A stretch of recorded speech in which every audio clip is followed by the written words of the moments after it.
Yeah. So I think that my real question is, what does the retained organisation need to do, and what do the vendors in the market need to do to really make this work? I think that's my question going forward. The first thing is really understand what SIAM's all about, because without understanding it, you can't make the decisions. And to help that, we created a cross-government sort of blueprint model, but it's adapt and adopt, and that's already getting taken up by some of the large public sector organisations adapting it.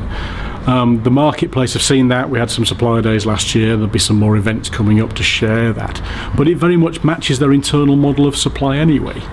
So we are on the communications journey. ITIL UK conference this year, we've got 3 sessions on service integration.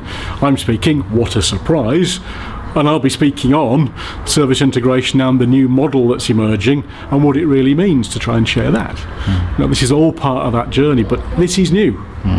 This is an opportunity for everybody to try and shape this model, and it's through engagement. And what are the vendors, the big outsourcing, the big service MSP organizations, what do they need to do? Do they need to change it? Wake up and smell the coffee. Okay.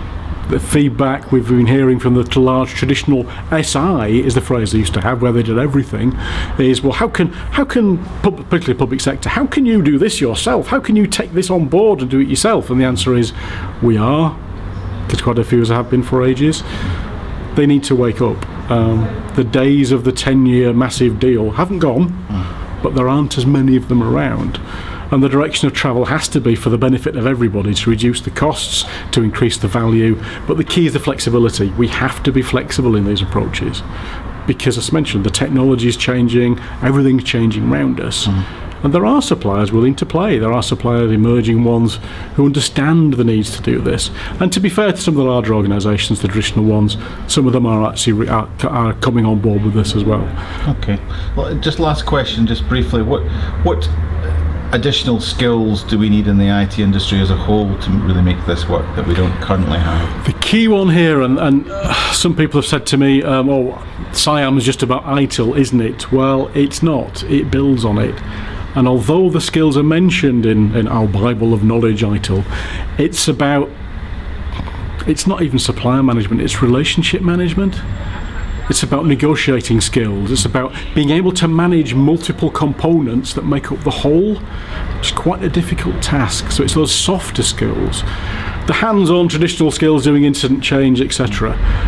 For multi-supplier integration, you have to have the knowledge, but you're not actually doing those skills. The suppliers are. But it's coordination skills, relationship skills, requirements matching skills. And does the current training infrastructure help us to develop those skills? Some of it's covered in managing across the life cycle in the ITIL version 3 suite, but because this is emerging and new, there isn't a body of knowledge around SIAM. There are a few white papers, I'm writing some stuff, there's presentations, but we're trying to pull that all together now into a body of knowledge. But once we've got the body of knowledge, then it will shape and form what the best practice is, and then we'll get some training around it. But at the moment, it is reach out to your peers, which we are doing effectively across government. We're talking with each other across department, sharing experiences, learning that way. But it is new, it's emergent, and so there isn't really formal training courses.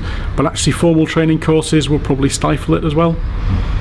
We don't want to get in that position from our perspective. We don't want another massive framework. No. Okay, thanks Kevin, as ever, fascinating stuff. Cheers. Thank you.